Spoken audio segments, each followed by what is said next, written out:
খুব ভালো প্রিপারেশন নিলেন, যে কোনোভাবেই হোক পরীক্ষাটা একটু খারাপ হয়ে গেল, হয়তোবা টিকবেন না। এখন কি করবেন?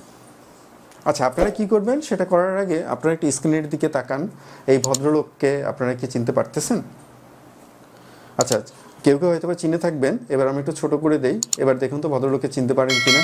দেখেন তো, ভদ্রলোকের হাতে একটা খুব সুন্দর একটা জিনিস আছে, দেখতে পাচ্ছেন? কাচের ভাল্ব।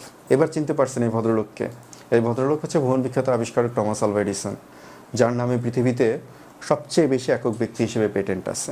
তো যাই হোক, টমাস আলভা এডিসন এই কাচের ভাল্বটা যখন আবিষ্কার করেন, এটার জন্য তিনি 10,000 বার গবেষণা করেছিলেন। তারপরে গিয়ে তিনি সফল হয়েছিলেন। এবং আমরা টমাস আলভা এডিসনকে মোটামুটি আমজনতা আমরা এই ভাল্বের, বৈদ্যুতিক ভাল্বের জন্যই চিনি। তবে টমাস আলভা এডিসনের আরেকটা আবিষ্কার, মানে আরেকটা প্রচেষ্টা ছিল, বা আরেকটা চেষ্টা ছিল, আরেকটা গবেষণা ছিল, যেটা টমাস আলভা এডিসন 10 বছর ধরে করেছিলেন এবং 50,000-এর বেশি তিনি গবেষণা করেছিলেন এবং ব্যর্থ হয়েছে। তো টমাস আলভা এডিসনের জীবনে এই ঘটনাটা আর কখনো, মানে এরকম ঘটনার উদাহরণ নেই। 50,000 বার, আপনি জাস্ট একটু ফিগারটার দিকে চিন্তা করুন। টমাস আলভা এডিসন এটা যেটা করতে চেয়েছিলেন, তিনি বৈদ্যুতিক গাড়ির ব্যাটারি অর্থাৎ বৈদ্যুতিক মোটর গাড়ির কথা চিন্তা করেছিলেন। তবে আজ থেকে 100 বছর আগে সেটা তো কঠিন একটা বিষয় ছিল এবং তিনি যা হওয়ার সেটাই তিনি ব্যর্থ হন।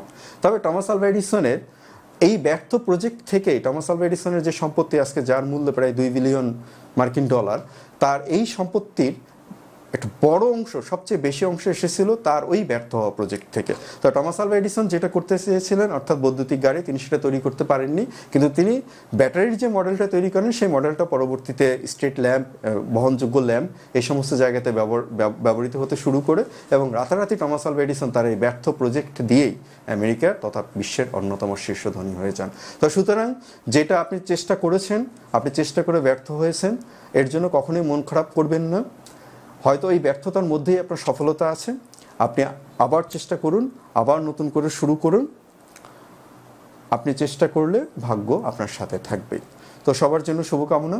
ভালোভাবে পরীক্ষা দিন, মাথা ঠান্ডা রেখে পরীক্ষা দিন।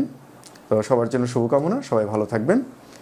আর আপনাদের যদি কোনো কিছু জানার থাকে, আমাদের কমেন্টে বা মোবাইল ফোনের মাধ্যমে জানাবেন। আর আমাদের ভিডিও বা আমাদের চ্যানেল যদি ভালো লেগে থাকে, তাহলে লাইক কমেন্ট করে আমাদের সাথে থাকবেন।